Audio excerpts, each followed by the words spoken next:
Ez itt a Nothing márka harmadik telefonja, a Nothing Phone 2A, amit 130 000 forintért lehet beszerezni induláskor az Alzán, és ennyi pénzért szerintem az összes telefonnak ilyennek kellene lennie. De csak a Nothing Phone 2A ilyen. Hogy milyen? Én Renátó vagyok, és a mai videóban elmondom, hogy mit kell tudni róla. Kezdjünk!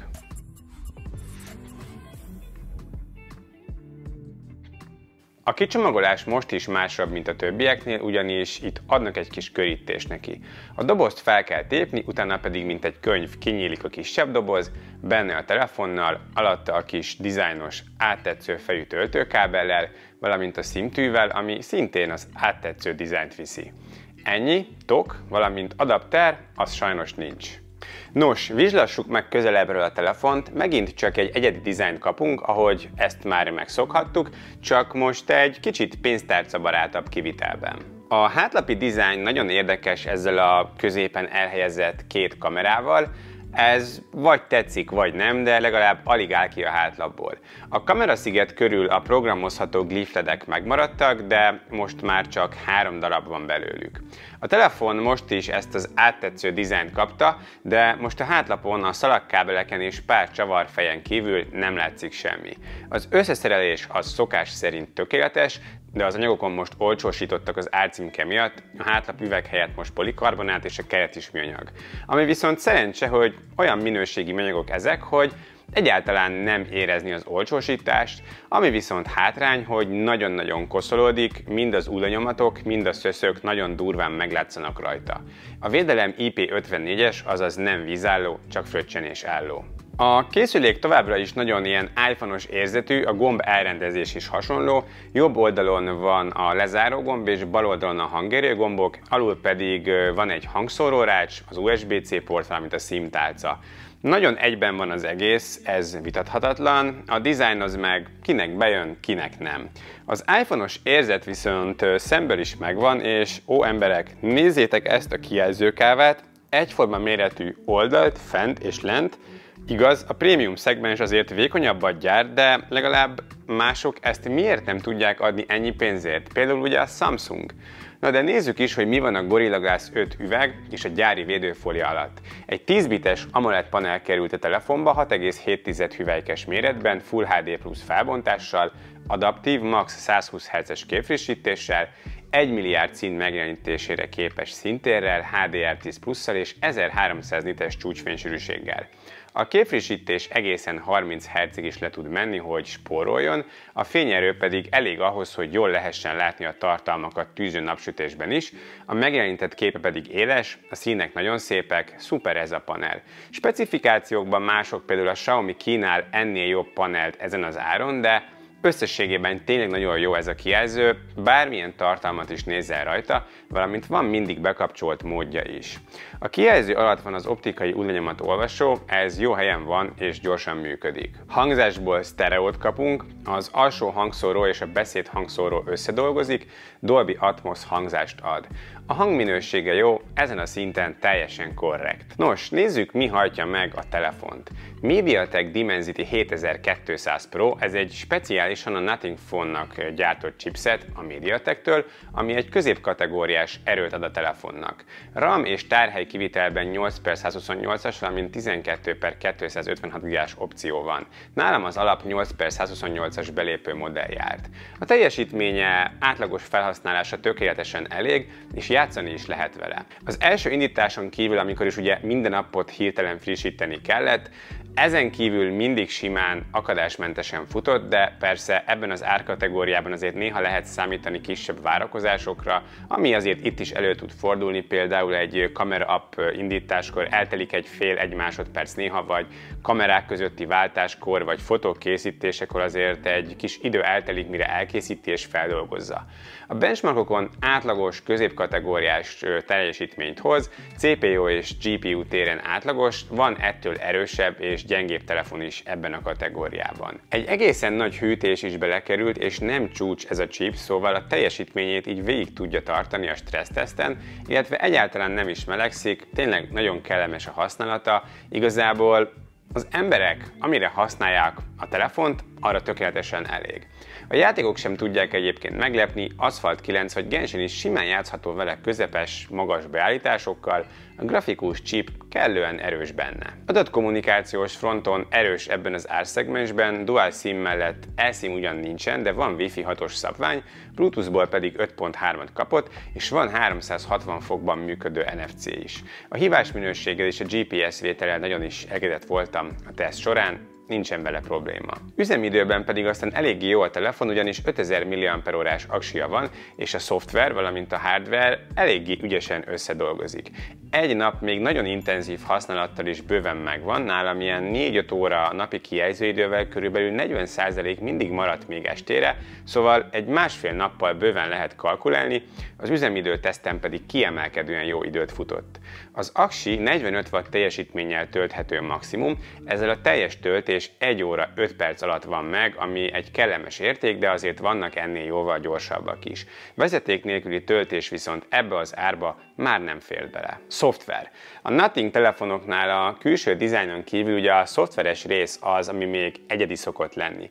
Első indításnál egyébként el lehet dönteni, hogy a gyári alap Androidot kéred, vagy a Nothing féle látványt monokrom stílussal.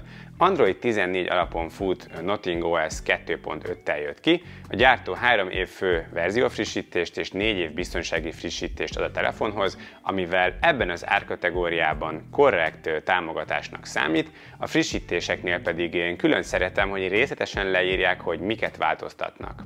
A Nothing Skin szuper, én nagyon szeretem, és van jó pár egyedi widget megoldása. Nekem ez a monokrom stílus, ez a Nothing betűtípussal mindig is nagyon bejött, most sincsen ez másképp, de még azért mindig vannak ikonok, amikkel nem tudtak mit kezdeni, nincsen monokrom variánsuk.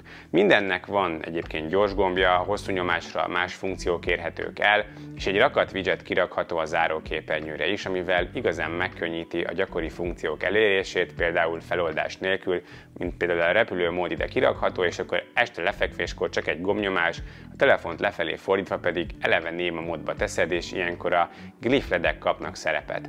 Ezek konfigurálhatók értesítésekhez, a függőleges sáv a fontos eseményeket hivatott jelezni, például, hogyha beállítod, hogy egy e-mail fiókra kapsz egy üzenetet, vagy mondjuk WhatsAppon egy adott ember üzenetet küld, azt ott megjeleníti. Ennél jobban sajnos nem szabható személyre, viszont hívófelekhez egyedi villogás effektust is lehet beállítani, a Glyph kompozerrel pedig bármilyen effekt megkomponálható.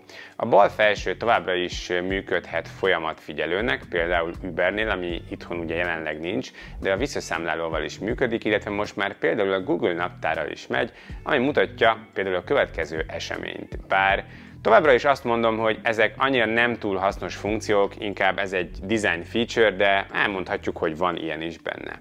A menüben a mappák is átméretezhetők, ahogy az ikonok is, ezek szerintem szuper kis apróságok. Az osztott képernyő is simán működik, lebegő ablak is egyszerűen kezelhető.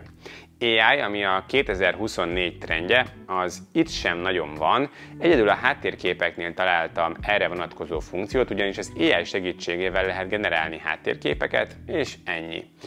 Átlagos ez a rendszer egy számomra nagyon tetszetős skinnel, de nem annyira okos, mint például a Google Pixel vagy a Samsung féle One UI, de nagyon szép, és a használata sima, és vannak benne okosságok, nekem azért az egyik kedvencem. Kamerák. Itt olyan kamera elrendezést kapunk, amit szerintem az összes gyártónak kellene követnie ezen az árcímkén. 2 50 megapixeles szenzor van a hátlapon, egy elsődleges és egy ultraszéles, ezek a Samsungtól érkeztek, az előlapon pedig egy 32 megapixeles egység kapott helyet. A többi gyártó szeret belerakni valami überbrutál számot, mondjuk egy 200 megapixeles főszenzort, majd általában 2 ilyen nyomvadék kiegészítőt, mondjuk egy kis felbontású ultraszélest és egy tényleg semmire való makrót szoktak belerakni. Nos, itt ez hála Istennek nincsen, ez 2 rendes felbontású középkategóriás egységet kapott. A kamera app egyébként remek, jól használható, van Pro mód is, nyers fotó lehetőség, valamint van Ultra XDR-nek nevezett HDR, amivel az iPhone-ok kamerás stílusát próbálja reprodukálni a telefon. Az elsődleges képei ebben az árkategóriában abszolút jók, jó az élessége, jó a dinamika, szépek a színek, és a HDR is tényleg eléggé ütős. A színkezelés néhány felületnél furcsa, nem a valós hatást adja, de alapvetően teljesen oké, főleg 130 000-ért. Kétszeres szenzorzoomot is tud, a képminőség úgyis teljesen korrekt.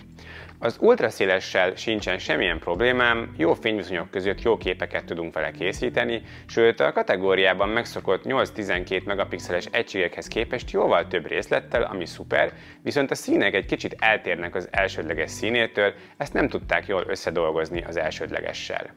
A portrék is jók, van 1- és 2-szeres mód, utóbbi szerintem kifejezetten nagyon erős, ahogy láthatjátok a tesztképeken is. A selfie egység jó, abszolút oké fotókban, viszont sajnos csak 1080p felvételt tud, hogyha videóról van szó.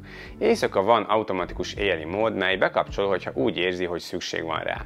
Az elsődleges kamerával jó fotókat lehet készíteni, látszik minden részlet és szépek a színek is, remek a fehér egyensúly, kicsit ugyan túlélesít és túlvilágosít, de fotókon ez jól néz ki, és alapvetően ebben a kategóriában kiemelkedően jók ezek a fotók.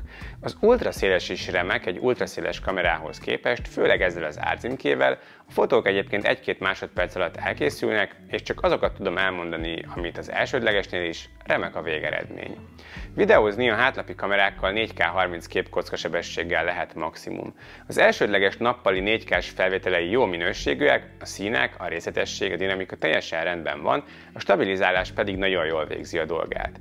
Az ultraszéles is tudja a 4K 30-at, ezzel, valamint a kép minőségével a kategóriájában a legjobbak között van.